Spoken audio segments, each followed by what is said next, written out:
14 ମହଲା ମୁସଲିମ ଜମାତର ସଭାପତି ତଥା ଜାତୀୟ ସଦ୍ଭାବନା ପୁରସ୍କାର ପ୍ରାପ୍ତ ହାଜି ମହମ୍ମଦ ଅବଦୁଲ ବାରିଙ୍କ ପରଲୋକ।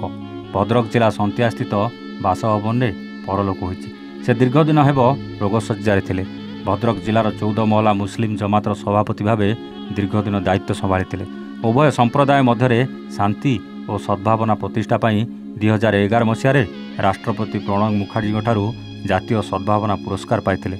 ତାଙ୍କ ଦେହାନ୍ତ ପରେ ପୂର୍ବତନ ମନ୍ତ୍ରୀ ବିଧାୟକ ପ୍ରଫୁଲ୍ଲ ସାମଲ, ଭଣ୍ଡାରୀପୋଖରୀ ବିଧାୟକ ସଞ୍ଜୀବ ମଲ୍ଲିକ, ମୁକ୍ତିକାନ୍ତ ମଣ୍ଡଳ ପ୍ରମୁଖ ବାସଭବନରେ ପହଞ୍ଚି ଶେଷ ଦର୍ଶନ କରିଛନ୍ତି। ଦେଖନ୍ତୁ, ନିଶ୍ଚିନ୍ତ ଆଜି ଆମ ଜିଲ୍ଲା ପାଇଁ ଏକ ଦୁଃଖଦ ସମୟ। ଭଦ୍ରକ ଜିଲ୍ଲାର ବରିଷ୍ଠ ନାଗରିକ, ମୁସଲିମ ଜମାତର 14 ମହଲାର ସଭାପତି ତଥା ରାଷ୍ଟ୍ରୀୟ ସଦ୍ଭାବନା ପୁରସ୍କାର ପ୍ରାପ୍ତ ଏକମାତ୍ର ଆମ ଜିଲ୍ଲାର ବାରିବାବୁଙ୍କର ଆଜି ପ୍ରାତଃ ସମୟରେ ନିଧନ ଘଟିଛି। ଇଏ ଖବର ପାଇଲା ପରେ ଆପଣମାନେ ଦେଖୁଥିବେ ଭଦ୍ରକ ସହରର ବିଭିନ୍ନ ଅଞ୍ଚଳରୁ ଲୋକମାନେ ଶେଷ ଦର୍ଶନ ପାଇଁ ଶ୍ରଦ୍ଧାଞ୍ଜଳି ଜ୍ଞାପନ କରିବା ପାଇଁ ତାଙ୍କ ବାସଭବନରେ ପହଞ୍ଚିଛନ୍ତି। ନିଶ୍ଚିନ୍ତ ବାରିବାବୁ ଦୀର୍ଘ ବର୍ଷ ଧରି ଭଦ୍ରକ ଜିଲ୍ଲାରେ ଯେଉଁପରି ଭାବରେ ଶାନ୍ତି ପ୍ରତିଷ୍ଠା କରି ଆସିଥିଲେ ଏବଂ ତାଙ୍କର ଯେଉଁ ସମର୍ପଣ ଭାବ, ତ୍ୟାଗ ଭାବ ଆମ ପରି ଯୁବକମାନଙ୍କୁ ପ୍ରେରଣା ଯୋଗାଇବ ଆଗାମୀ ଦିନରେ ସେହିପରି ମହତ୍ତ୍ୱ କାର୍ଯ୍ୟ କରିବା ପାଇଁ। ଏହି ଦୁଃଖଦ ସମୟରେ ପ୍ରଭୁ ଜଗନ୍ନାଥଙ୍କ ନିକଟରେ ପ୍ରାର୍ଥନା କରିବେ ତାଙ୍କର ଅମର ଆତ୍ମାର ସଦ୍ଗତି ହେଉ ଏବଂ ତାଙ୍କ ପରିବାରକୁ ଅସୀମ ଧୈର୍ଯ୍ୟ ଓ ଶକ୍ତି ପ୍ରଦାନ କରନ୍ତୁ ଏହି ଦୁଃଖରୁ ମୁକ୍ତି ପାଇବା ପାଇଁ। ଧନ୍ୟବାଦ। ଭାଇ ଅବଦୁଲ ବାରି ଜଣେ ମହାନ ବ୍ୟକ୍ତିତ୍ୱ। ଆଜି ତାଙ୍କର ତିରୋଧାନରେ ଖାଲି ଭଦ୍ରକ ପାଇଁ ନୁହେଁ, ସମଗ୍ର ଓଡ଼ିଶା ପାଇଁ ଆଜି ଗୋଟେ ସଦ୍ଭାବନାର ଯେଉଁ ବାତାବରଣ ସୃଷ୍ଟି କରିଥିଲେ, ଆଜି ସେଟା ଶେଷ ହେଇଗଲା। ଭଦ୍ରକ ପାଇଁ ମୁରବିତ୍ୱ ଯେଉଁ ଥିଲା ତା ବି ମଧ୍ୟ ଆମେ କିଛି ସମୟ ପାଇଁ ଆମେ ତାକୁ ମଧ୍ୟ ହରେଇଲୁ। ଏଭଳି ବ୍ୟକ୍ତିତ୍ୱ ହନିଫ ବାବୁଙ୍କ ପରି ଆମେ ପାଇବା କଷ୍ଟକର ଥିଲା ଏବଂ ଆମେ ସମସ୍ତେ ଜାଣନ୍ତି ହିନ୍ଦୁ ମୁସଲିମ ନିର୍ବିଶେଷରେ ସମସ୍ତଙ୍କ ଭିତରେ କିଭଳି ସଦ୍ଭାବନା ରହିବ ସେଥିପାଇଁ ସେ ଆପ୍ରାଣ ଚେଷ୍ଟା କରୁଥିଲେ। ଯେଉଁଥିପାଇଁ ଏଠି ପୋଲିସର ଆବଶ୍ୟକତା ଯେତିକି ନଥିଲା, ବାରିବାବୁଙ୍କ ଆବଶ୍ୟକତା ସେତିକି ଥିଲା ଏବଂ ଦୀର୍ଘ ଦିନ ଧରି ଆମର ଯେଉଁ ମୁସଲିମ ମଜାତ ଅଛି 14 ମହଲା କମିଟି, ତାର ସଭାପତି ହିସାବରେ ନିଖୁଣତାର ସହିତ କାର୍ଯ୍ୟ କରିବା ସହିତ ତାଙ୍କର ଦକ୍ଷତାର ଯେତେବେଳେ ପରିଚୟ ପାଇଲେ ସରକାର ତାଙ୍କୁ ଖାଲି ସମ୍ମାନିତ କଲେ ନାହିଁ ଯେ ଶ୍ରେଷ୍ଠ ସଦ୍ଭାବନା ପୁରୁଷ ହିସାବରେ, ତତ୍ସହିତ ମଧ୍ୟ ଯେତେବେଳେ କୌଣସି ଆବଶ୍ୟକତା ପଡ଼ିଛି ପୋଲିସ ଇନଷ୍ଟିଚ୍ୟୁସନ ହେଉ, ସରକାରଙ୍କର କୌଣସି ଗୋଟେ ଯେଉଁମାନେ ନୂଆ ନୂଆ କର୍ମଚାରୀ ଆସନ୍ତି ତାଙ୍କୁ ଶିକ୍ଷାଦାନ କରିବା ପାଇଁ ମଧ୍ୟ ବାରିବାବୁଙ୍କୁ ମଧ୍ୟ ଡକାଯାଏ ଏବଂ ତାଙ୍କୁ ମଧ୍ୟ ସେ ଦାୟିତ୍ୱ ଦିଆଯାଏ ଏବଂ ଇଏ ଯେଭଳି ଭାବରେ ଅଧ୍ୟୟନ ପାଠ ପଢ଼ାନ୍ତି, ଶିକ୍ଷାଦାନ କରନ୍ତି, ଆକୁ ଶୁଣିଲା ସେମାନେ ଜାଣିଲା ପରେ କହିଲେ ଆମର ଆଙ୍କର ସେବାଟା ଆମେ ବହୁ ଆଗରୁ ନେବାର ଥିଲା। ସେ ଯାହା ହଉ କିଛି ଦିନ ଧରି ଆପଣ ଦେଖିଥିବେ ସେ ଯେତେବେଳେ ଅସୁସ୍ଥ ହୋଇ ପଡ଼ିଲେ ସେ ନିଜକୁ ମଧ୍ୟ କେବେ ଅସୁସ୍ଥ ବୋଲି ଭାବୁନଥିଲେ, କିନ୍ତୁ ତାଙ୍କ ଚେହେରା ବି ଅସୁସ୍ଥ ବୋଲି କହୁନଥିଲା। କିନ୍ତୁ 86 ବର୍ଷରେ ପଦାର୍ପଣ କଲା ପରେ ମଣିଷର ନିଶ୍ଚିତ ଭାବରେ ତାର ଯେଉଁ କର୍ମକ୍ଷମତା କମିବା ସ୍ୱାଭାବିକ, କିନ୍ତୁ ସେ ତାଙ୍କଠୁ ପରାମର୍ଶ ଶେଷ ପର୍ଯ୍ୟନ୍ତ ଯିଏ ଏଠିକି ଆସିଛନ୍ତି ଯାହା ମାଗିଛନ୍ତି ଦେଇଛନ୍ତି। କିନ୍ତୁ ଆମ ପାଇଁ ଭଦ୍ରକବାସୀଙ୍କ ପାଇଁ ଏକ ଅପୂରଣୀୟ କ୍ଷତି।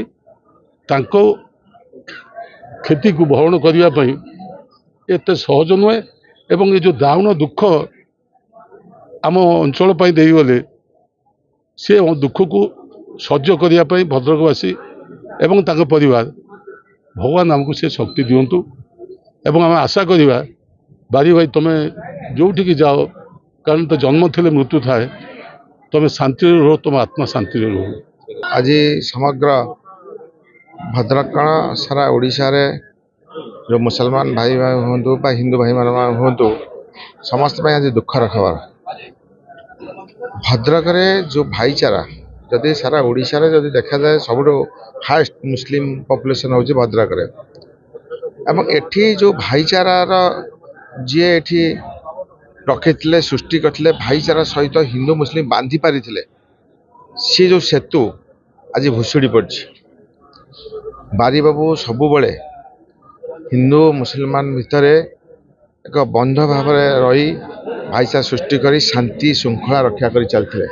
तांको कथा उभय संप्रदाय लोक माने सम्मान सहित मानुथिले कौन गोटे अघटना घटिले मुसलमान भाई भौणी माने जमी सम्मान दे था ठीक से ही हिंदू भाई माने सम्मान दे था एवं प्रशासन मध्य तांको कथा बहुत गुरुत्व दे था एवं आज एभले एक अघटना घटी आई ये स्थान पूरण करने खाली स्थान असंभव मोर व्यक्तिगत जीवन कथा मुझे कहूँ चाहूँगी बारीबाबू मत पुओ भाया सब देखुले एवं सबुबले बहु कथार भद्रक ये विकास रे डेवलपमेंट रे बहु समय से मत डाकी मुझे बसी दुकान रे बसिकी आम कथा घर को आसी बस कथा केमी विभिन्न धर्मराष्ट्र हो से हिंदू हो कि मुसलमान हो कि से खाल पड़िया हो कि मेडिकल हो विभिन्न कथार से मेडिकल कॉलेज हो कि यूनिवर्सिटी बहु कथार आलोचना कर सामूहिक उन्नति एवं जो